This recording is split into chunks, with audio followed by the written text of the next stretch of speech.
So glad to have you all here.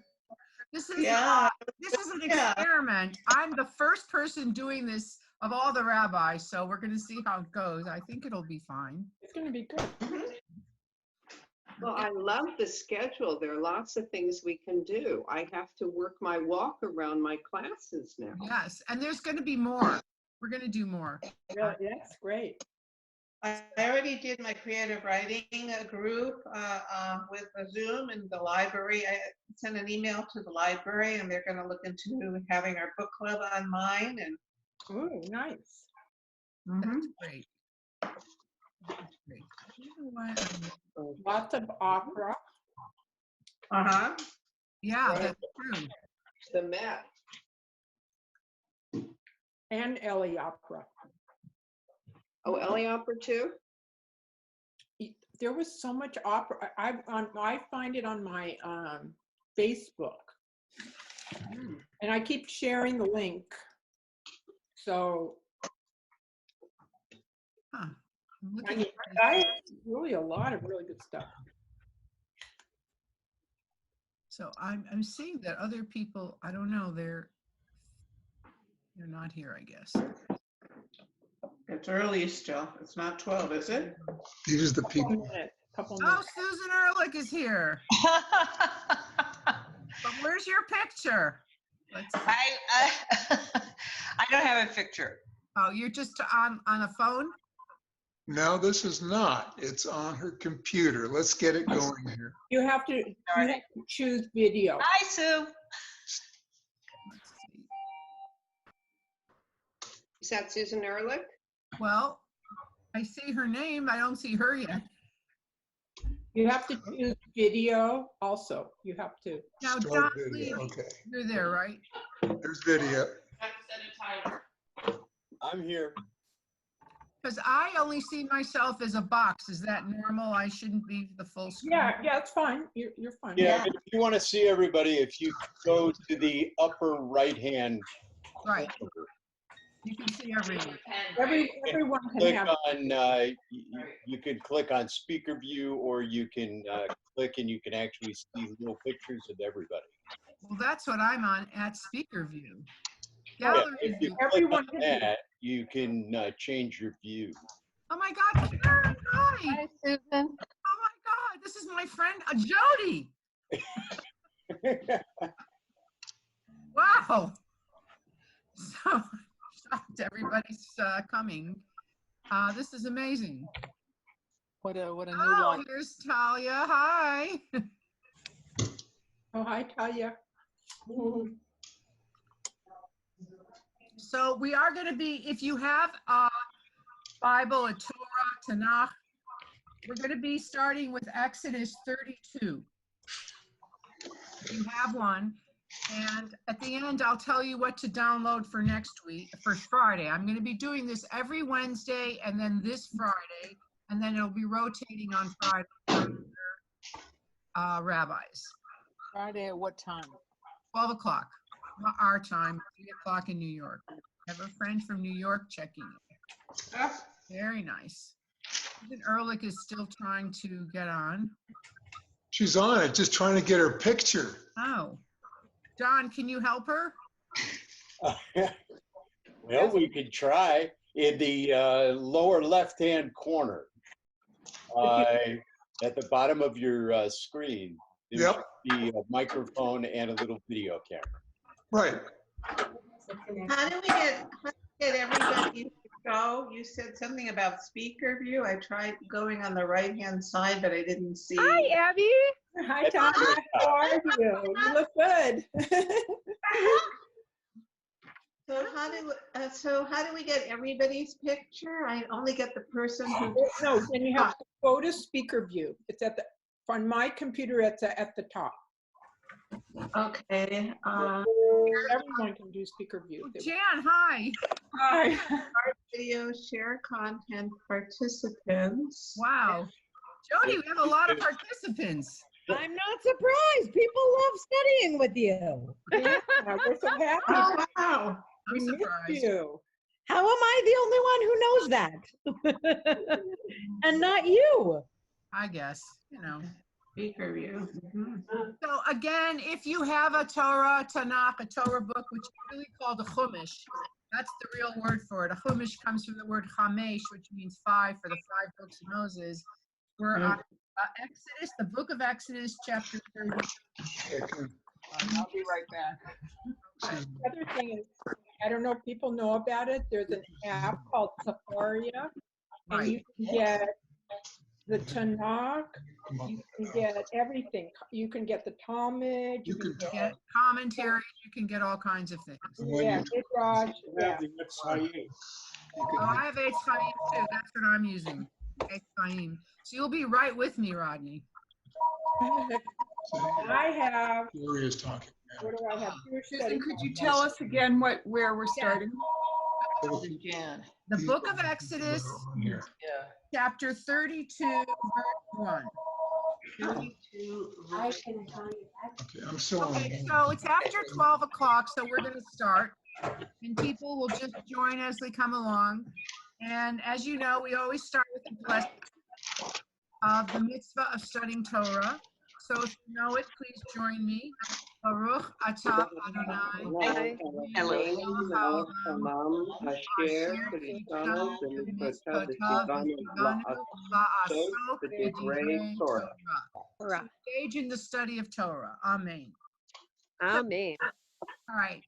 Next week, on Friday is this week's Torah portion about the building of the Mishkan, which is the tabernacle, which we'll talk about on Friday.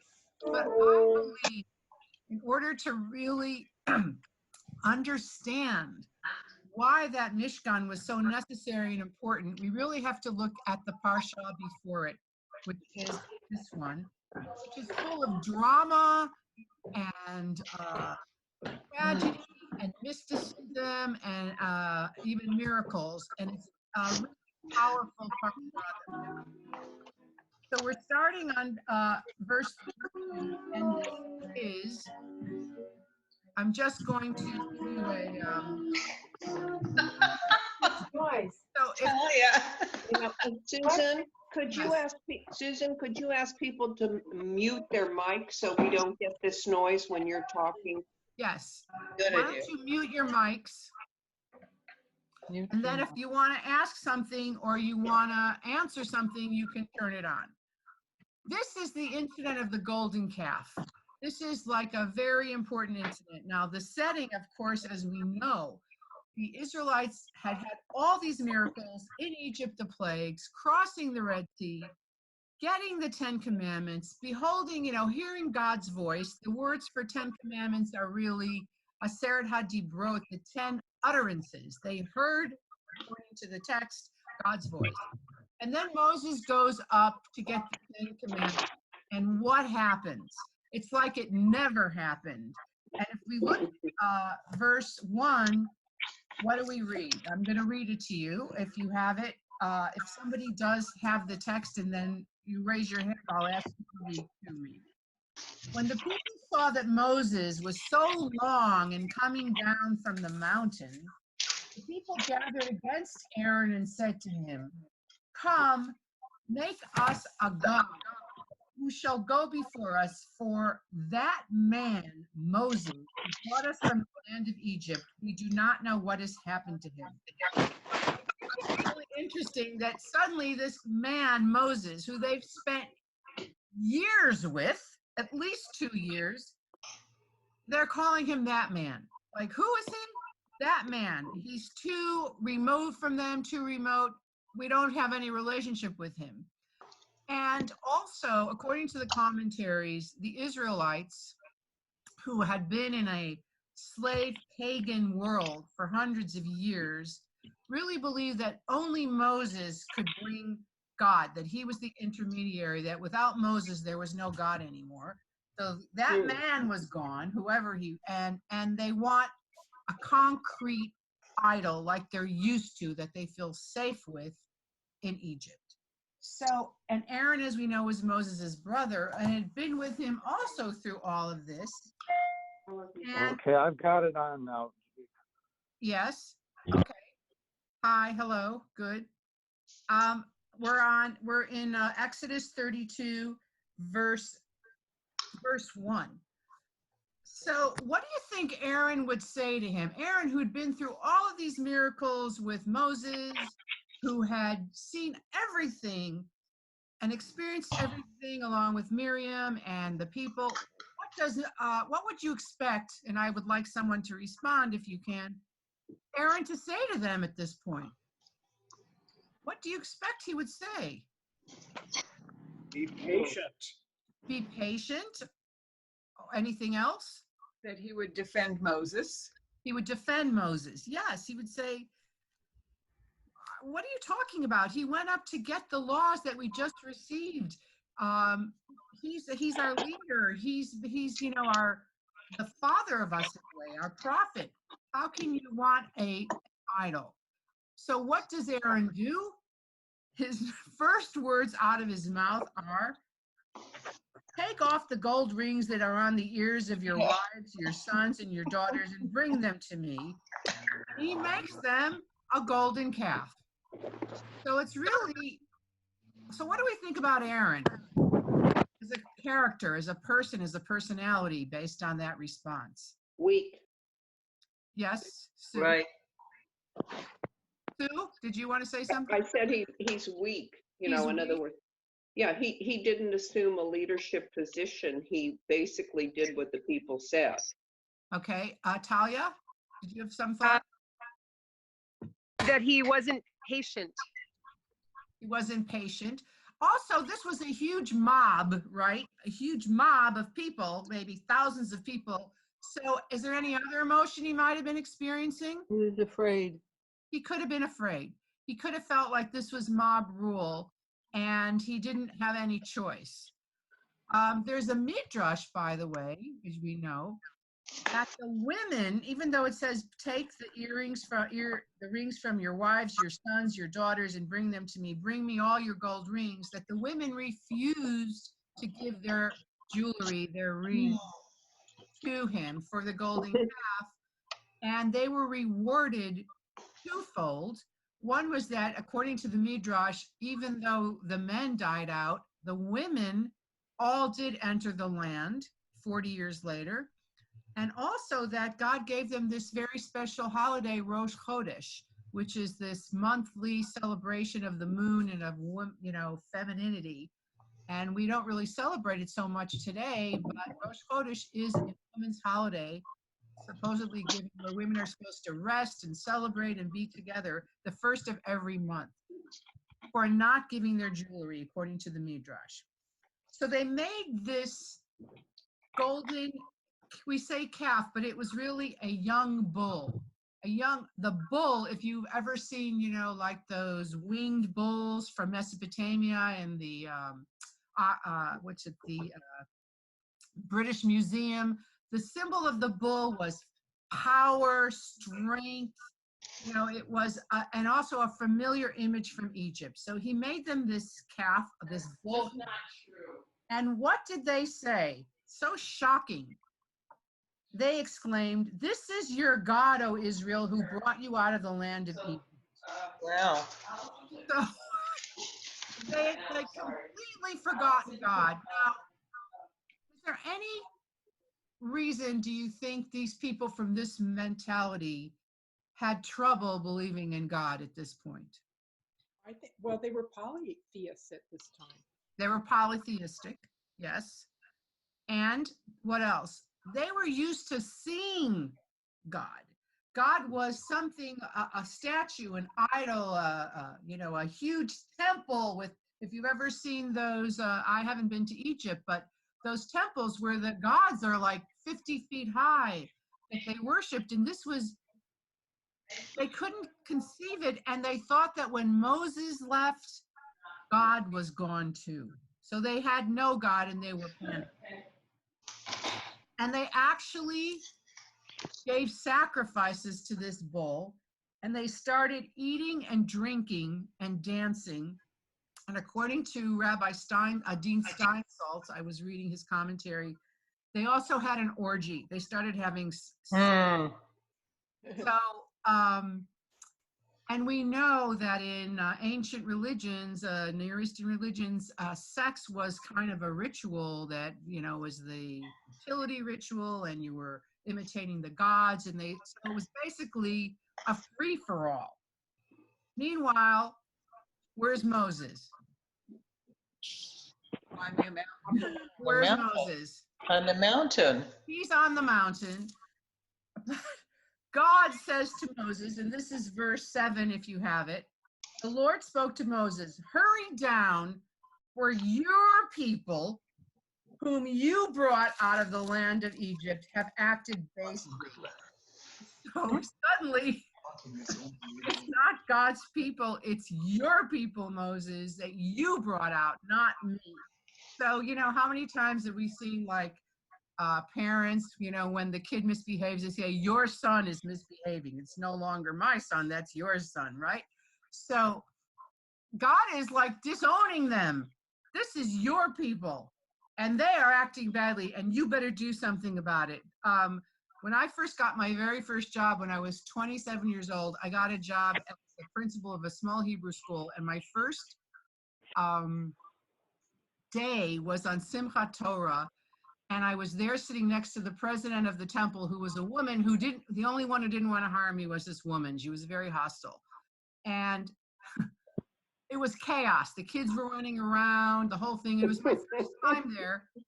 And I said to the woman, the president, well, it's not very organized, is it? And she said, no, and you better do something about it. This is your school, your congregation, even though I'd been there for one day. So you don't want to own the mistakes. So God was very upset. So, and then the God said to Moses, and this is the first time we hear this phrase, which we know well, I see that this is a stiff-necked people. Okay, I'm really curious what you think that means, stiff-necked people, because Jews are called that a lot in the Bible in this section.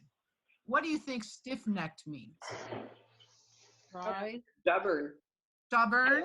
What did you say, Karen? Pride. Pride, like they're prideful. Okay, anything else? Sheep, like they're sheep. Who said that? Sheep? Talia.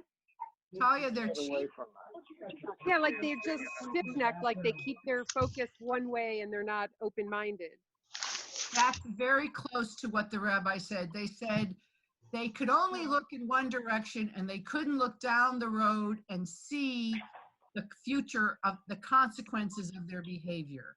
They only could see a short distance, and they didn't see what would result this. He says, these people are myopic and stubborn, and they're not flexible, you're right, and they're not able to see the future. They're like children. Okay, and so he says, basically God says, I'm done with these people. I'm going to destroy them and make all the nation come from you, Moses. And God and Moses had this amazing relationship. We know that Abraham and God spoke, but really the relationship between God and Moses is unique in any of our writings and any of our texts, because they argue, they discuss, they muse on what would be. And Moses says to God, he begs him, he says, let not your anger, O Lord, blaze forth against your people, whom you delivered from the land of Egypt.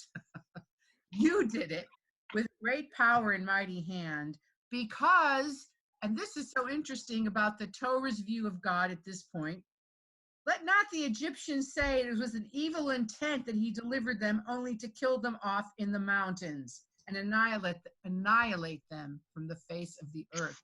So basically, what is Moses telling God? What's the reason not to destroy the Israelites? You don't want your reputation destroyed. Exactly. What are people going to say if you did all these miracles and delivered them and made, their name is all through the land, all through the countries, and now you kill them? So, not a good look, God. Basically. So, and you had a covenant with them, and you made a whole thing with them. So then Moses goes down the mountain, and he sees them dancing and singing and bowing and whatever. And what does he do? We know this. We all know what he did. What did he do? Breaks the tablets. He throws them down. So the Midrash is really interesting, or the commentaries. Some of them say he threw it down in anger. Some of them say that, he was an old man and they were very heavy, but when he was uplifted, strength, so he could hold them. And once he saw what happened, they slipped from his hands. They became too heavy to bear. His heart was broken and they slipped out. He couldn't hold them up.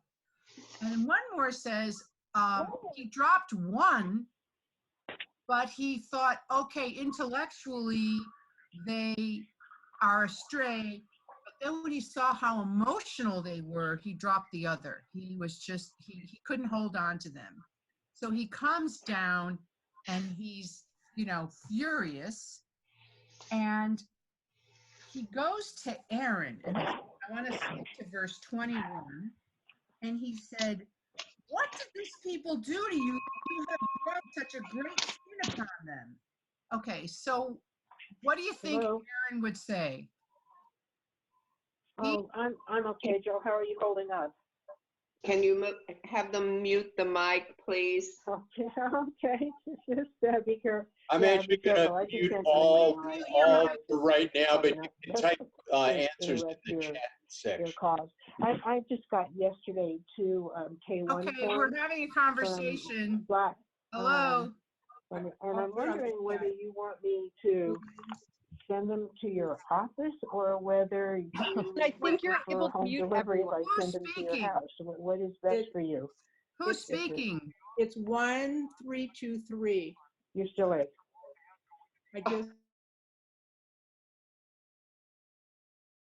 It's someone who has called in. There, they did it. But they muted you too, Susan.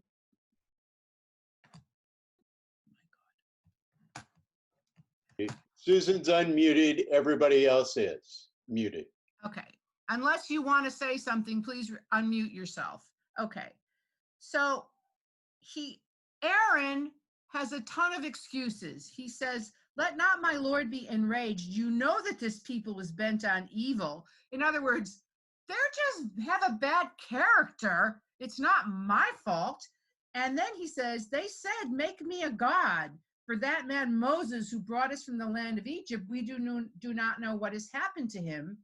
So I said to them, give me your gold. And they gave it to me. I love this. And I hurled it into the fire, and out came this calf, like it jumped out, completely made. So here we have a real lesson about not taking responsibility, not speaking up, not standing up. First of all, Aaron, it's interesting that he became the high priest, and there's a lot of debate about this later, because maybe he was bullied, maybe he was afraid for his life, and he did make the calf because he felt he had no choice. But then when his brother comes to him and says, how could you do this? He doesn't say, honestly, I had no choice, or I didn't know what else to do. They were panicking, you were gone. I'm sorry, I need to atone, which is the way he models how we should not behave. Because when we do something wrong, the way that we, need to behave is to own it, to take responsibility. And not only that, he says, well, I threw the gold in the fire and out came the calf. So I didn't even make it, which we know he did. So it's very disappointing. Aaron is very disappointing. And yet we know he becomes the high priest, and we see that actually in this week's Parsha that we're going to look at on Friday. And one of the commentaries says he was made high priest, and he always had to feel that guilt. He had to feel that guilt of what he did. But I also think as the high priest, this is my idea, he has to atone for everyone's sins on Yom Kippur. And here's now he knows what it's like to sin. He's not above the people. He's not better than. He's been in their shoes. And so when he's asking for forgiveness and atoning on Yom Kippur for everyone, he can be very sincere because he understands that human nature is not perfect. and that we make mistakes. And that is one of the great gifts of Yom Kippur, able to atone and start over. So Moses then sees that people are completely out of control. He smashes the idol, grinds it into dust, puts it in water, and make people drink it. Drink the dusty water of the gold calf. And this is kind of the ordeal that the sota has to go through. The woman who's accused of adultery has to drink a horrible drink. Some of my Torah students know this. But one commentary said he made them drink it so that they would then have to defecate it out. And that's how low this golden calf would be, that they were basically going to shit it out. And that's why he made them drink it. He also wreaked all kinds of havoc on them, had some of them killed, and then God said something pretty upsetting to Moses. And this really connects to this week's Torah portion. I'm not going to dwell among them anymore. I'll send an angel. Yes, I'll take them to the land, but I'm not going to dwell among them. I'm not going to hang out with them. I'm not going to be with them. And Moses is devastated and says, if you're not with us, what's the point? We can't go on if you're not with us. And he says, which is really interesting, Moses says, this is verse 32, if you will forgive their sin, well and good, but if not, erase me from the book which you have written. The book, what book? And the Lord says, he who has sinned against me, not only will I erase from my book, only they will I erase from my book. So what book do you think that is that we still refer to today? The book of life. The book of life from Yom Kippur. It says this book, and this is where the rabbis actually get this idea that there is this book of life from this. I will erase them from the book, those who have sinned against me, which sounds a lot like what we say on Yom Kippur, who has sinned is not going to be written in the book of life. And then he says, when I make an accounting, I will bring them to account for their sins. This whole section is really, I think, a basis for a lot of our liturgy and understanding of Yom Kippur. We have to account for our sins. We're going to be written in God's book. And this, we don't literally believe that anymore as liberal Jews, but this image, this whole idea of the book of life comes from this text right here, which I think is really interesting. Okay, so now he says, Moses sets up this tent called the tent of meeting, and only God and Moses communicate in this tent. So God has really removed himself from the Israelites, and they're very upset, they're mourning, they're fearful, they're wailing, and God's basically giving them a timeout. He's withdrawing from them. I'm not going to be with you. I'm only going to be with Moses. And he and Moses communicate in this tent alone. And when they're speaking, according to the text, this big cloud is in front of the tent. This is not the Mishkan. This is just this special tent that Moses took outside of the camp. So Moses and God are now just alone, and the people are devastated and they don't know what to do. And Moses, he says, please, forgive the people. And God says, well, I'll think about it. And then Moses asks something very extraordinary. And this is on verse 18 in chapter 33. Oh, let me behold your presence. I want to see you. I want to see you, God. Let me see you. And even Moses, who has all this faith, and is having a hard time with this invisible, non-corporal being. He asked to see God.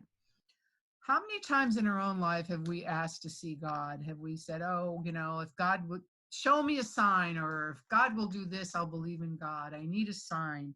I mean, have you ever had that experience where you're looking for a sign, and have you had a sign? I think I shared this once with you. During the Yom Kippur War, we had a Israeli friend of my family, a young guy who was studying to be a doctor. He was, my father loved Israelis. He was just crazy about Israelis. And we had this old car, a Dodge Dart convertible that we had all learned to drive on. And this guy didn't have a car. And my dad went to shul and he made a vow. If he survives the Yom Kippur War, because he had to go back and fight, I will give him this car. And he survived and he came back and my dad gave him our car, this old car of ours. But I mean, it's like we want, that was a sign to my father. We want a sign, and Moses wanted to see God. And God says instead something wonderful. God answers, I will make all my goodness pass before you, and I will proclaim before you the name of the Lord, and the grace that I grant and the compassion that I show. In other words, what is God's presence? What is God's presence? Goodness, compassion, and grace. Chesed v'rachamim. Tova, chesed v'rachamim, the three things.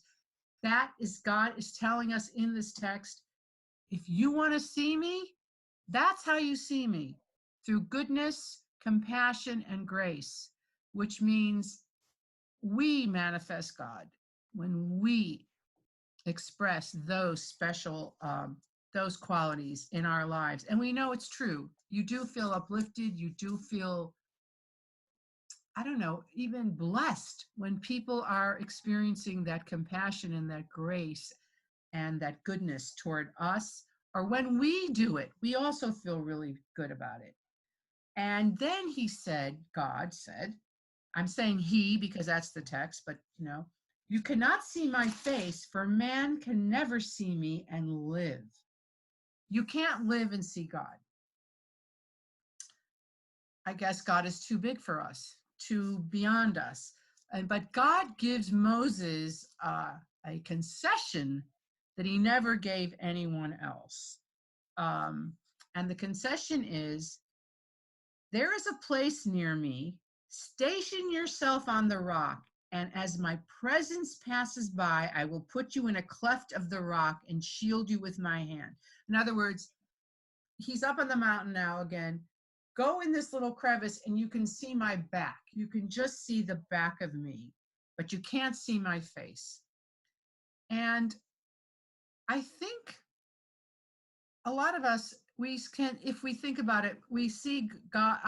Heschel said, God is a glimpse. You see a glimpse of God. You're never going to see God completely. And that we have glimpses. We see the back of God a lot. We may not realize it.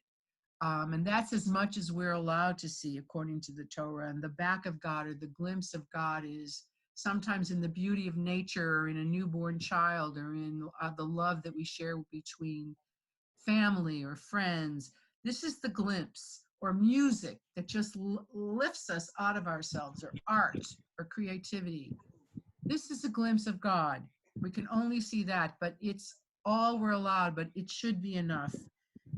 And then God says, come back up, carve 2 more stones, and we'll do it again. So he goes back up the mountain. Now, I want to ask you, so unmute, what do you think happened to the broken tablets? There's no mention but the Midrash.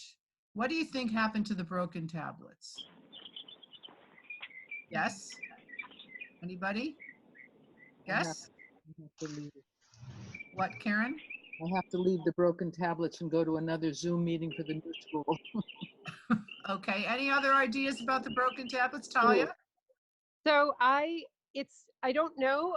My joke would be that they ground it up and made people drink it, but I don't think that's really it. But I wanted to just comment about the seeing the back of God, that it just makes me think that it's when people are coming from a place that is God-centered, like goodness and grace and kindness, that you notice God because after the action has occurred. So the feeling that you're left with after that is goodness and grace from whether you've done the act or whether it's been done and you've been able to experience it. It's like God's in the, like the feeling after. That's all. I don't know about the Beautiful. tablets. Beautiful. Anybody have an idea what happened to the tablets? Any guess? I think they all stepped on it and they all just fragmented even more. Okay. Actually, they saved them and they put them in the ark with the full tablets. Oh, that's right. That's right. Saved and preserved according to the rabbis because to remind us that there's brokenness in all of us. And the brokenness can still be holy, still have value. And people who are broken or a part of us is broken is still valuable. We don't throw it away. We don't grind it up. We don't dismiss it. We preserve it. And in the ark were the full new tablets and the broken pieces of the first. Yes, Talia. Is that why we crush the glass at a wedding? To remember that there's going to be good and bad times? Is that from that? No. But the reason we do break a glass in the wedding is to remember that there's still suffering in the world. So in a way, yes.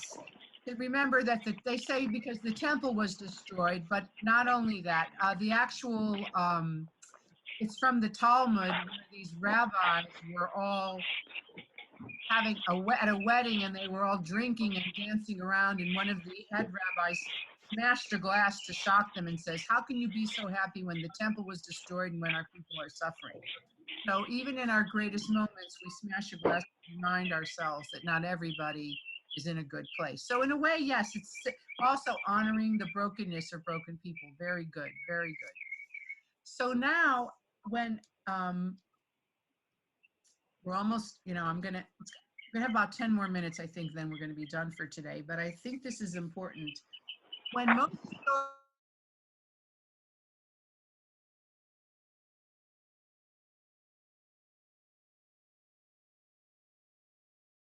Right.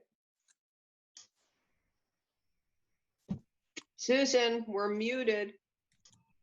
You're muted. Susan, you're muted, and 213, that 213 number keeps jumping in.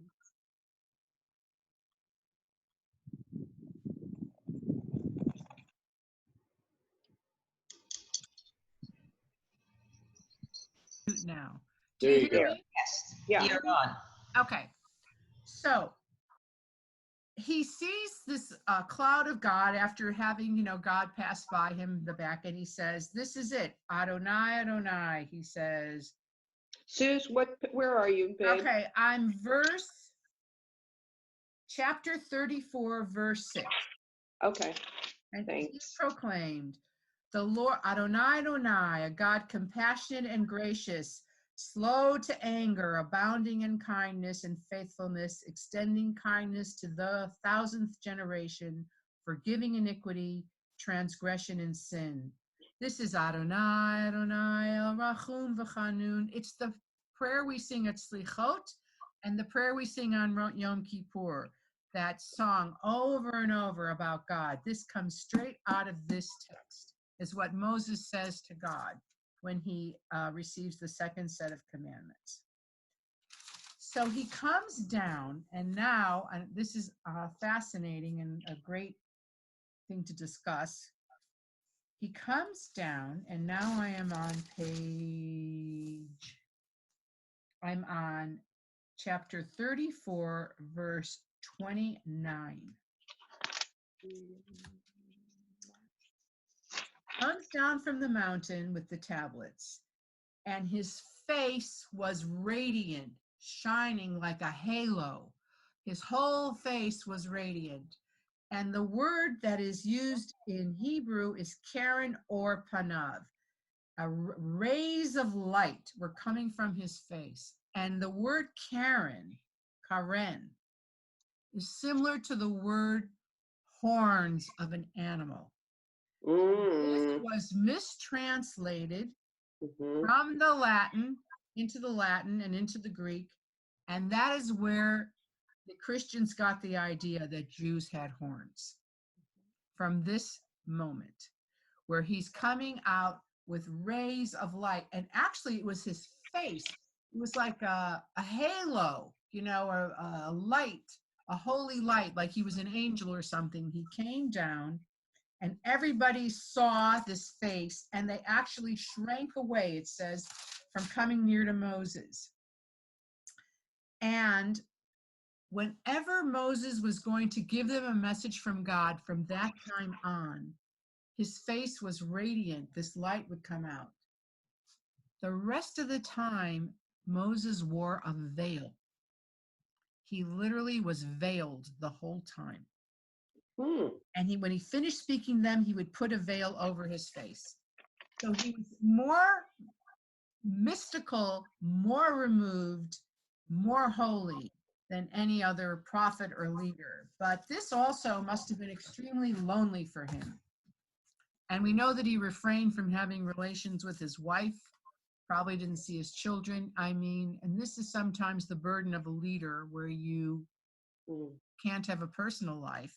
And from then on, Moses would have this light around him. Whenever he would talk to the people, the light would be there, and then he would cover himself with a veil. We don't know what kind of veil. I guess a full face veil. I'm not sure. So they didn't see his face. Was that when, like, the Lord is speaking through him? So he's imparting God's words. So when he's imparting God's word, so God's coming through him. So this is this whole mystical setup. And on Friday, then suddenly they're going to build a dwelling place. And we realize that the Israelites, very hard for them without a dwelling place. And, you know, churches and synagogues like Wilshire Boulevard Temple, which are huge dwelling places, are what a lot of people need in order to feel connected. It's a hard concept to just, you know, unless you're a very high intellectual and spiritual person, or you're very connected to nature, which is another kind of sanctuary. They needed, God eventually comes back to them, and they build this magnificent tabernacle, or a moving sanctuary as they walk through the desert. So that's this week's Torah portion. And the lessons we can learn are, you need to take responsibility and speak up when things, even when, you know, when things are really wrong or the consequences are worse. That you have to remember, you know, you have to in some way stay connected, you know, to your heritage and your beliefs and your Jewish experience. I mean, it's very interesting how people will really want Judaism or God, you know, in times of tragedy, and then they forget. And then they don't need it anymore. Or, yeah, I want you to marry us, and then I'm never coming back to temple. Or bar mitzvah my kid, and then I'm out of here. So, but we need to be not stiff-necked anymore and look down and see the positive consequences. And right now, as we conclude, I want to say that the positive consequences of us supporting each other, watching out for each other in this difficult time when we're home and we're isolated, calling each other, FaceTiming each other, is more important than ever. And the temple is here for you. We're going to be doing more things for you. And we love you and we care about you. And if you need us, don't hesitate to ask for whatever you need, because that's what we're here for. And I thank you for sharing this time with me. And sending you love. And thank you. Thank This you. was wonderful. All right, and then we'll forward to seeing you Friday. I'll see you Friday at 12, and then Rabbi Peters has a message at like 3 also, and you'll see, just keep looking, and we're going to start putting jokes and movie recommendations and all kinds of lighthearted things too, okay? So bye for now, everybody.